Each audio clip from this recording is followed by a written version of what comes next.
Hello दोस्तों, welcome back to perfect light. तो इस वीडियो में जानेंगे हम एसएमपीएस के फीडबैक सेक्शन के बारे में। फीडबैक सेक्शन का रोल एसएमपीएस में क्या होता है और इसमें कौन कौन से कंपोनेंट मुख्य भूमिका निभाते हैं, आखिर फीडबैक की ज़रूरत एसएमपीएस में होती क्यों है। तो ये सब चीज़ें आज हम डिस्कस करेंगे सर्किट के माध्यम से। तो ये एसएमपीएस के फीडबैक सेक्शन को समझने से पहले हम एक बार एसएमपीएस का बेसिक डायग्राम समझ लेते हैं, ये कैसे काम करता है। जब मैंने इसका बनाया हुआ है तो जैसा कि ये हमारा इनपुट सेक्शन से आया रेक्टिफायर सेक्शन। रेक्टिफायर सेक्शन के बाद एक डीसी बल्क कैपेसिटर लगा रहता है और डीसी बल्क कैपेसिटर की पॉजिटिव टर्मिनल सीधे हमारे कनेक्टेड रहती है ट्रांसफार्मर की प्राइमरी बाइंडिंग से। प्राइमरी बाइंडिंग से कनेक्टेड रहती है और दूसरी जो रेक्टिफायर की पल्स होती है, ये नेगेटिव टर्मिनल है हमारा, वो ग्राउंड होता है हमारा सीधे। ये हमारा ग्राउंड होते हुए ट्रांसफार्मर की ऑक्सिलरी बाइंडिंग से कनेक्टेड रहता है और PWM IC को भी ग्राउंड करता है। ठीक है, रेक्टिफायर से पॉजिटिव टर्मिनल है वो ट्रांसफार्मर की प्राइमरी वाइंडिंग से कनेक्टेड हुआ और उसके बाद प्राइमरी वाइंडिंग और सेकेंडरी वाइंडिंग, इन दोनों के बीच में एक आइसोलेशन होता है ट्रांसफार्मर की। जैसे कि ये ट्रांसफार्मर है, इसके प्राइमरी वाइंडिंग का सेक्शन ट्रांसफार्मर से ये जो पहले का सेक्शन है इधर प्राइमरी सेक्शन जो है, इसे हॉट सेक्शन भी कहते हैं और ट्रांसफार्मर के सेकेंडरी सेक्शन को कोल्ड सेक्शन भी कहते हैं। इसमें दोनों के बीच में एक आइसोलेशन क्रिएट किया जाता है, यानी कि कोई भी कांटेक्ट नहीं होता है। जो भी हमारी पावर सप्लाई होती है, इस करंट फ्लो होती है, वो यहीं तक होती है ट्रांसफार्मर से।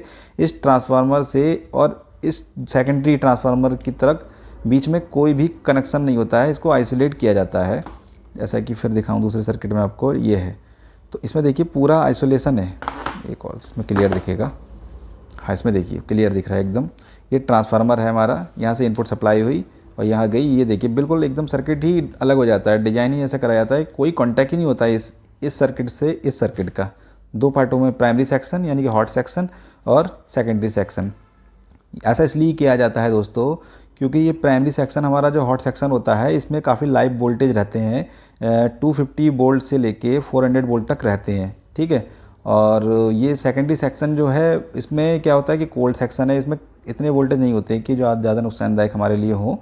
और इसको हालांकि फिर भी हमें वेयर हैंड से कभी टच नहीं करना चाहिए। पर आउटपुट की सप्लाई हमारी 12 वोल्ट या 24 वोल्ट तक की है, तो इसमें कोई दिक्कत नहीं होती, हाथ भी लग जाए तो कोई फ़र्क नहीं पड़ता है इतना। पर इस वाले सेक्शन में जो हॉट सेक्शन है, यहाँ बहुत ज़्यादा रिस्क रहता है। तो इसलिए इन दोनों सेक्शनों के बीच में एक आइसोलेशन क्रिएट किया जाता है। और आइसोलेशन इसलिए भी क्रिएट किया जाता है कि जैसे कभी प्राइमरी सेक्शन में सपोज़ कोई शॉर्ट हुआ है, कोई IC शॉर्ट हुई, कुछ भी दिक्कत आई, तो क्या होगा कि वो सारे के सारे वोल्ट जितने भी हैं हाई पावर, वो सारी आगे आउटपुट में सब हमारी चले जाएगी। और आउटपुट में जाने के बाद जो भी डिवाइस लगी है वो डिवाइस बर्न हो जाएगी, उस पर ज़्यादा वोल्टेज फ्लो हो जाएंगे, तो वो उसकी कैपेसिटी से ज़्यादा, तो वो डिवाइस बर्न हो जाएगी। तो इसलिए ये सेफ्टी के पर्पज़ से भी इसमें आइसोलेशन क्रिएट किया जाता है, इसलिए हमें लगाया जाता है ट्रांसफार्मर। ठीक है, तो अब आगे डिस्कस कर लेते हैं एक बार इस सर्किट पर ही।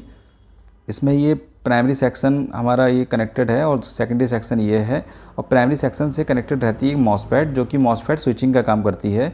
मॉसफेट क्या करती है, स्विचिंग करती है, लगातार को वोल्टेज को ऑन ऑफ करती है, जिससे कि ट्रांसफार्मर लगातार स्विचिंग करती है और वोल्टेज प्रोड्यूस करती है। और ये मॉसफेट जो स्विचिंग करती है, इसको कितनी वोल्टेज कितनी स्पीड से स्विचिंग करनी है ये बताने का काम करती है PWM IC। PWM IC अपनी ड्यूटी साइकिल के अकॉर्डिंग इसको बताती है कि तो इसको स्विचिंग करना है, कितनी स्पीड से स्विचिंग करना है, ये PWM IC बताती है। और PWM IC को कैसे पता लगता है आउटपुट में कितने वोल्ट बन गए हैं, तो वो सब जो बताता है कि कितने वोल्ट बन गए हैं, वहाँ पर 12 वोल्ट के अगर चाहिए थे, 12 वोल्ट हमें वहाँ मिल चुके हैं, वो बताता है हमें फीडबैक सेक्शन। फीडबैक सेक्शन से हमें पता लगता है कि ये यहाँ पर 12 वोल्ट हमें आउटपुट में मिल चुके हैं, या फिर अगर 5 वोल्ट की पावर सप्लाई है तो 5 वोल्ट हमें आउटपुट में मिल चुके हैं। तो ये अपनी ड्यूटी साइकिल को वहीं पे लॉक कर देता है। ठीक है, उसके बाद जो है ये मॉसफेट अपनी उस सेम स्पीड से स्विचिंग करता रहता है और वोल्टेज रेगुलेट होते रहते हैं। ठीक है, तो अब जो ये मॉसफेट स्विचिंग करता है, स्विचिंग करने के आधार पर यहाँ पर मैग्नेटिक फील्ड जनरेट होता है ट्रांसफार्मर में।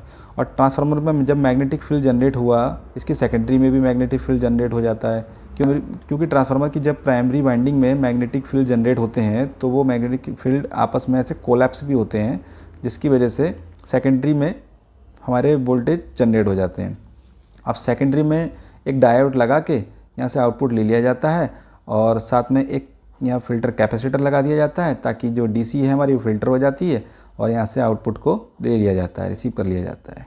ठीक है, तो ये हमारी यहाँ आउटपुट हमें मिल जाती है। अगर सपोज 5 वोल्ट की है तो 5 वोल्ट हमें यहाँ मिलेंगे और इसमें ही मिलेंगे। तो इसको थोड़ा सा इजी वे में समझने के लिए मैं थोड़ा सा ये सर्किट को हटा के रिमूव करके सिर्फ आपको ये फीडबैक सेक्शन और ट्रांसफार्मर और ये बना के आपको समझाता हूँ, ताकि आसानी से समझ में आएगा। नहीं तो जैसे कि ये PWM-IC के बारे में मैंने एक बना रखा है। PWM-IC की कुछ पिन रहती हैं, BCC pin, ground pin, feedback pin, जो कि फीडबैक पिन हमारी फीडबैक सेक्शन से यहाँ दी जाती है। तो अभी हम इसको डिस्कस करेंगे। चलिए शुरू करते हैं। तो ये हमारा रेक्टिफायर सेक्शन है, जिसमें कि इनपुट AC अप्लाई होती है और यहाँ से DC हमें मिलती है। और DC हमने बताया कि ये ट्रांसफार्मर की हमारी प्राइमरी वाइंडिंग में जाती है और यहाँ से ये सीधे कनेक्टेड रहती है मॉसफेट में, कि मॉसफेट की ड्रेन पिन में, ठीक है। और ये ड्रेन पिन सीधे कनेक्टेड होती है PWM-IC हमारी। यहाँ हम IC बनाते हैं PWM-IC। तो इसकी एक फीडबैक पिन होती है यहाँ पर, ये। तो इस फीडबैक पिन से कनेक्टेड रहता है ऑप्टो कपलर की पिन नंबर 4 से, ठीक है। और ऑप्टो कपलर की पिन नंबर 3 और ये पिन नंबर 1 रहती है, यहाँ पर पिन नंबर 2 रहती है, ये पिन नंबर 3 यहाँ से ग्राउंड होके, एक तो ग्राउंड इसमें जाती है और एक ग्राउंड PWM-IC में जाती है और फिर यही ग्राउंड एक यहाँ मिलती है पिन नंबर 3 पे, ठीक। ऑप्टो कपलर IC में यहाँ पर एक फोटो ट्रांजिस्टर लगा रहता है,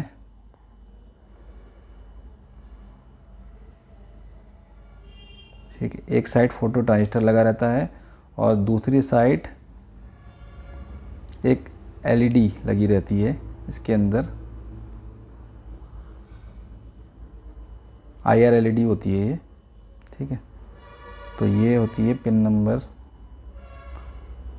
1 और 2 में। अब जो पिन नंबर 1 है इसका, वो यहाँ पर एक रजिस्टर लगा रहता है और पिन नंबर 1 और 2 के बीच में ये रजिस्टर लगा रहता है क्रॉस, ठीक है। तो अब इसका जो ट्रांसफार्मर की सेकेंडरी सेक्शन है वो यहाँ से सेकेंडरी आई और यहाँ से ट्रांसफार्मर के सेकेंडरी में हमें DC आउटपुट मिला और हमने डायोड लगा के इसको DC बना लिया। फिर एक कैपेसिटर के माध्यम से हमने इसको प्योर DC बना लिया। अब क्या होता है, जो ये आउटपुट आती है, ये हमें यहाँ पर आउटपुट सपोज 12 वोल्ट की अगर पावर सप्लाई है तो ये 12 वोल्ट आउटपुट यहाँ मिलना शुरू हो गई, ठीक है। 12 वोल्ट कैसे मिली, ये PWM-IC ने बोला मॉसफेट को स्विचिंग करने के लिए। तो मॉसफेट स्विचिंग कर रही है अपनी, तो मॉसफेट स्विचिंग करते करते करते वो अपना ये 12 वोल्ट आउटपुट में मिलना शुरू हो गए। तो इसको PWM-IC को कैसे पता चलेगा कि आउटपुट में 12 वोल्ट स्टेबल हो गए हैं, मिलने लगे हैं, क्योंकि इसको तो पता ही नहीं है। क्यों? क्योंकि अगर ये इसका अगर आइसोलेशन बीच में रहता है, बीच में जैसे अगर आइसोलेशन है कि यहाँ पर, तो PWM-IC को तो दूसरे सेक्शन की बिल्कुल भी पता ही नहीं चलेगा कि कितना वहाँ पर वोल्टेज मिल चुके हैं, नहीं मिल चुके हैं, उसको कौन बताएगा। तो जो भी इसके पास अपडेट आती है, जो बताता है इसका इन्फॉर्मर, वो है ऑप्टो कपलर।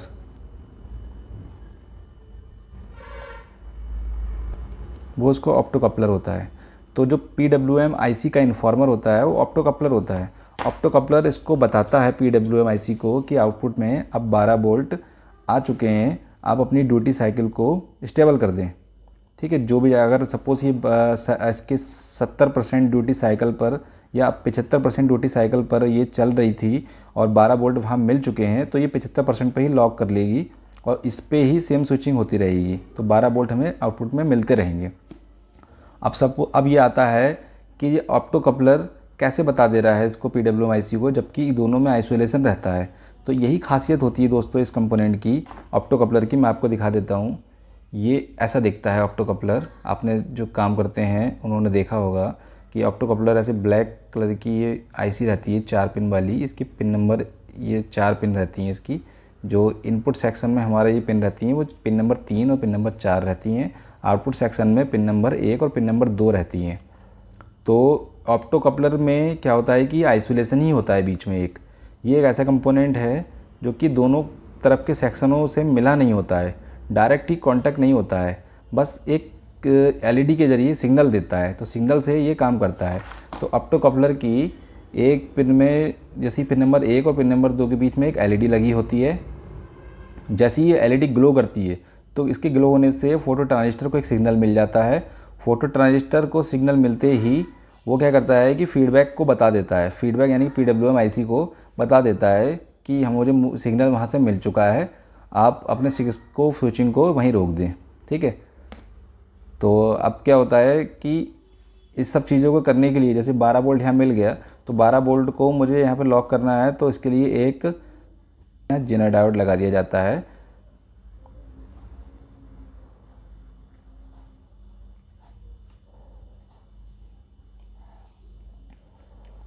तो दोस्तों ये जेनर डायोड यहाँ पे लगा दिया। जेनर डायोड की कैरेक्टरिस्टिक मैं ब्रीफली बता देता हूँ कि ये क्या करता है कि रिवर्स बायस में एक तो काम करता है। देखिए हमने रिवर्स बायस लगाया है, यहाँ पॉजिटिव है और ये नेगेटिव टर्मिनल जा रहा है, या रिवर्स बायस में हमने लगाया है, और ये वोल्टेज को रेगुलेट करने का काम करता है। तो अब ये कैसे रेगुलेट करेगा वो हम समझेंगे। तो ये अगर पावर सप्लाई हमारे पास अगर 5 वोल्ट की है तो आउटपुट में सपोज हमें 5 वोल्ट यहाँ मिल रहे हैं स्टेबल। ठीक है, तो स्टेबल अगर 5 वोल्ट मिल रहे हैं तो हमें ये जेनर डायोड जो लगा रहेगा वो 4.2 वोल्ट का यहाँ लगेगा। ठीक है, 4.2 वोल्ट का लगेगा, और ऑप्टो कपलर हमारी जो लगी रहती है ये 0.8 वोल्ट से ऑन होती है, ये वाली। ठीक है, तो अलग अभी जैसे कि इसमें जो ऑप्टो कपलर लगी है तो 817 है, तो वो 0.8 वोल्ट से ऑन होती है। तो रजिस्टर जो लगा दिया जाता है इसके अक्रॉस हमें 0.8 वोल्ट ड्रॉप होना चाहिए वोल्टेज। तो जब 0.8 वोल्ट हमें यहाँ मिलेंगे सिग्नल पे, तभी यह एलईडी ऑप्टो कपलर की ऑन होगी, और ये एलईडी इंडिकेट करेगी, सिग्नल देगी फोटो ट्रांजिस्टर को। फोटो ट्रांजिस्टर बताए PWM IC को, PWM IC अपनी स्विचिंग को निर्धारित करेगी इसके सिग्नल के अकॉर्डिंग। ठीक है, तो अभी जैसे यहाँ से हमें 5 वोल्ट से अगर कम मिलते हैं, सपोज जैसे 4 वोल्ट यहाँ पर आउटपुट में हमें मिल रहा है, तो 4 वोल्ट मिल रहा है, तब तो ये जेनर डायोड हमें एक्टिवेट ही नहीं होगा या काम ही नहीं करेगा। क्यों? क्योंकि जेनर डायोड हमारा 4.2 वोल्ट का लगा है, इसको 4.2 वोल्ट पर ही एक्टिवेट होगा, तभी यहाँ से वोल्टेज सप्लाई हो पाएंगे, आगे पास ऑन हो पाएंगे। 4.2 वोल्ट से अगर अधिक आते हैं तभी यहाँ से जेनर डायोड से पास ऑन हो पाएंगे, अदरवाइज़ यहाँ से पास ऑन होंगे ही नहीं। ठीक, तो 4 वोल्ट पर यहाँ मिलता है या कुछ नहीं होता है रिस्पॉन्स, यहाँ सीधे आउटपुट में मिल जाएगा 4 वोल्ट। 5 अगर धीरे धीरे बढ़ता है, 4.1 आता है, 4.2 आता है, 4.3 आता है। सपोज़ 4.3 हमें यहाँ पे आउटपुट में मिल गया, आ रहा है, तो 4.3 में क्या होगा कि जेनर डायोड में 4.2 तो यहीं ड्रॉप कर देगा ये। अब बचा कितना? 0.1 वोल्ट। तो 0.1 वोल्ट हमारा ये रजिस्टर के अक्रॉस ड्रॉप होगा, जो कि इस ऑप्टो कपलर को मिलेगा। तो 0.1 वोल्ट इसके लिए सफिशिएंट है नहीं ऑप्टो कपलर को ऑन करने के लिए, इस एलईडी को। इसको कितना चाहिए? 0.8 वोल्ट इसको ऑन करने के लिए। तो यहाँ पर क्या होगा कि अभी कोई सिग्नल नहीं देगा, इसका मतलब अभी इसको स्विचिंग और बढ़ाता जाएगा, वो PWM IC स्विचिंग बढ़ाती जाएगी। क्यों? क्योंकि उसको कोई भी सिग्नल एलईडी की तरफ से मिला नहीं है। तो अब जैसे ही वोल्टेज यहाँ पे बढ़ते बढ़ते 4.3, 4.4 जैसे ही आएंगे, 5 वोल्ट यहाँ पहुँचेंगे, तो अगर 5 वोल्ट हमें आउटपुट में मिलना शुरू हुए तो 5 वोल्ट में से क्या होगा कि 4.2 वोल्ट यहाँ ड्रॉप हो जाएंगे। ठीक है, तो 4.2 वोल्ट यहाँ ड्रॉप हो गए। अब तो 5 माइनस 4.2 करेंगे तो 0.8 वोल्ट आ गया। तो 0.8 वोल्ट पास ऑन हो जाएंगे हमारे इस रजिस्टर के अक्रॉस, यहाँ ड्रॉप हो जाएंगे। तो 0.8 वोल्ट जो है वो इस एलईडी पे पहुँचेंगे, और इसको ऑन करने के लिए 0.8 वोल्ट सफिशिएंट है। तो जैसे ही इस एलईडी को 0.8 वोल्ट मिलेंगे ऑप्टो कपलर की इस एलईडी को, तो ये तुरंत सिग्नल, ये एलईडी ग्लो करने लगेगी। जब ये एलईडी ग्लो करेगी, फोटो ट्रांजिस्टर को इंडिकेटर मिल जाएगा, तो उसके अकॉर्डिंग PWM IC फीडबैक मिलने के आधार पर अपनी ड्यूटी साइकिल को वहीं लॉक कर देगी। जब वहाँ 75% ड्यूटी साइकिल पर सपोज ये वर्क कर रही थी तो वहीं लॉक कर देगी, उसके अकॉर्डिंग स्विचिंग होती रहेगी और वोल्टेज हमें रेगुलेट मिलते रहेंगे। ठीक है, अब आती है कंडीशन और कि जैसे इस पर लोड लगाया जाता है, तो अगर इस पर क्या होगा कि लोड लगा दिया, तो जब लोड लगाएंगे तो एकदम से क्या होगा कि वोल्टेज की ज़्यादा रिक्वायरमेंट होगी, एकदम आगे थोड़ी कुछ अधिक होगी। हल्का सा लोड जो लोड आएगा वो इसकी भी तो रेजिस्टेंस। तो लोड लगने पर सपोज़ आउटपुट में 5.4 की रिक्वायरमेंट है, 5.4 वोल्ट की यहाँ पर अगर सपोज़ रिक्वायरमेंट है, क्योंकि लोड भी लग गया है यहाँ पर, तो वोल्टेज एकदम कुछ कम होते हैं। तो जब कम हो जाते हैं वोल्ट एकदम से, तो फिर एकदम तो उतने वोल्ट उसको पूरे करने होते हैं सफिशिएंट। तो इसको मान के चलते हैं कि 5.4 की रिक्वायरमेंट है। तो 5.4 वोल्ट अगर ज़रूरत है तो उसके बाद क्या होगा कि 4.2 वोल्ट तो यहाँ ड्रॉप हो जाएंगे। तो अब 5.4 में से 4.2 गए तो 1.2 वोल्ट, तो 1.2 वोल्ट बचा जो कि हमारे इस रजिस्टर के अक्रॉस ड्रॉप हो जाएंगे। इस रजिस्टर के पैरेलल में ही लगी है हमारी एलईडी ऑप्टो कपलर की। तो इस एलईडी पर क्या होगा कि 1.2 वोल्ट अप्लाई होंगे। तो जब इस एलईडी पे 1.2 अप्लाई होंगे तो ये क्या करेगी, एलईडी और ज़्यादा तेज़ी से ग्लो करेगी। तो इससे सिग्नल मिलेगा फोटो ट्रांजिस्टर को। फोटो ट्रांजिस्टर को पता चल जाएगा कि हमें और ज़्यादा वोल्टेज की रिक्वायरमेंट है, क्योंकि इसकी तो फोटो ट्रांजिस्टर की रेजिस्टेंस जो होगी वो और ज़्यादा कम हो जाएगी। ज़्यादा सिग्नल मिलने पर एलईडी ज़्यादा ग्लो करेगी, ज़्यादा वोल्ट मिलने पर एलईडी ज़्यादा ग्लो करेगी।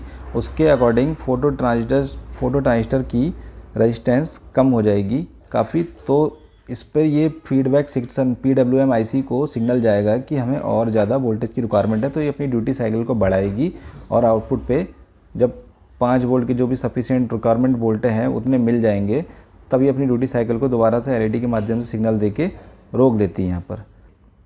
अच्छा, ये फोटो ट्रांजिस्टर जो है ये फीडबैक से कनेक्टेड होता है, यानी कि इसकी तो ये पॉजिटिव टर्मिनल से इसके कनेक्टेड रहता है और दूसरी पिन इसकी ग्राउंड से कनेक्टेड रहती है, नेगेटिव से। ठीक है, तो ये ग्राउंड से कनेक्टेड रहती है और ये कनेक्टेड है पॉजिटिव से। तो जैसे ही इसको एलईडी के माध्यम से सिग्नल मिलता है तो फोटो ट्रांजिस्टर की रेजिस्टेंस जो होती है वो डाउन हो जाती है और इसमें कंडक्टिविटी फ्लो हो जाती है। तो ये कंडक्टिविटी फ्लो कब होती है, जब इसमें सिग्नल मिलना शुरू होता है हमें तो एलईडी के माध्यम से। तो इस तरह से ये फीडबैक सेक्शन इसका एक काम करता है। और जो भी ये SMPS में सर्किट लगा होता है, बस यही फीडबैक का काम रहता है कि सूचना को देना। तो ये तो था फीडबैक सेक्शन के बारे में, जिसमें कि ऑप्टो कपलर IC लगी होती है ये पावर सप्लाई में। ठीक है, कुछ पावर सप्लाई ऐसी होती हैं जिसमें कि ऑप्टो कपलर IC लगी नहीं होती हैं। ये इसमें क्या है कि ऑप्टो कपलर IC ही लगी नहीं है, तो इसमें आइसोलेशन क्रिएट है पर ऑप्टो कपलर IC नहीं लगी है। तो ये कैसे काम करता है, क्या इसको फीडबैक नहीं मिलता होगा? तो इसको फीडबैक यहाँ से देने के लिए क्या किया जाता है कि इस तरह के जो पावर सप्लाई होती हैं वो एक पर्टिकुलर डिवाइस को ही चलाने के लिए बनाई जाती हैं। जैसे कि अगर कोई LED बल्ब है या फिर कुछ और भी डिवाइस है जो पर्टिकुलर मैन्युफैक्चरिंग होती हैं, उसी डिवाइस को चलाने के लिए बनाई जाती हैं। तो कॉस्ट सेविंग के लिए ये फीडबैक यानी ऑप्टो कपलर को नहीं लगाया जाता है और इसको हटा दिया जाता है। इसके लिए क्या करते हैं कि मैं आपको बताता हूँ। तो इसमें क्या होता है कि इस प्रकार की पावर सप्लाई को ऐसा डिज़ाइन किया जाता है कि इस ट्रांसफार्मर की ऑक्सिलरी वाइंडिंग, प्राइमरी सेक्शन में जो ऑक्सिलरी वाइंडिंग है वो और सेकेंडरी सेक्शन की जो वाइंडिंग है उन दोनों को सेम लगभग बनाया जाता है। तो सेकेंडरी वाइंडिंग में जितने भी वोल्ट हमारे जनरेट होते हैं वो ऑक्सिलरी वाइंडिंग में भी सेम वोल्टेज जनरेट होते हैं। तो इस ऑक्सिलरी वाइंडिंग से सिग्नल लेकर फीडबैक में दिया जाता है और यहीं से इसको ट्रैक कर लिया जाता है। तो कपलर वाली पावर सप्लाई होती हैं जो ये ज़्यादा अच्छी होती हैं, इसमें सेफ्टी ज़्यादा होती है, क्योंकि इस तरह की पावर सप्लाई में कभी क्या होता है कि अगर कोई और सेकेंडरी में कोई फॉल्ट आ जाए, कुछ भी आ जाए, तो यहाँ पता लग नहीं पाता है। क्योंकि सेकेंडरी में अगर कोई फॉल्ट आ गया यहाँ पर तो उसमें क्या होता है कि ऑक्सिलरी वाइंडिंग में तो वोल्टेज जनरेट हो रहे हैं। अब ऑक्सिलरी वाइंडिंग में जब वोल्टेज जनरेट हो रहे हैं तो PWM IC को लग रहा है कि आउटपुट वहाँ मिल रहा है, तो वो उसके अकॉर्डिंग वर्क करना शुरू कर देती है और वो अपना काम करती रहती है। और ये सारे कंपोनेंट जब आउटपुट आगे नहीं दे पाते हैं, पूरा अपना डिस्चार्ज नहीं हो पाते हैं, तो फिर क्या होता है कि PWM IC बर्न हो जाती है या मॉसफेट बर्न हो जाती है। इस तरह से ही शॉर्ट सर्किट से ही ख़राब हो जाती हैं ज़्यादातर पावर सप्लाई। बट अगर इसमें ऑप्टो कपलर के माध्यम से लगाई जाती हैं तो इसमें ये रिस्क रिड्यूस हो जाता है। सेफ्टी के पर्पज़ से भी काफ़ी अच्छी पावर सप्लाई ये वाली रहती हैं। ठीक है, तो इसी के साथ दोस्तों ये फीडबैक सेक्शन को आज हम यहीं ख़त्म करते हैं। तो नेक्स्ट वीडियो में हम डिस्कस करेंगे इस पूरे पावर सप्लाई के बारे में, जो भी हमने सीखा वो सबको एक बार समराइज़ करेंगे। और आगे आपको किस टॉपिक पे वीडियो चाहिए वो मुझे ज़रूर बताएं कमेंट सेक्शन में। धन्यवाद, थैंक्स फॉर वॉचिंग, जय हिंद।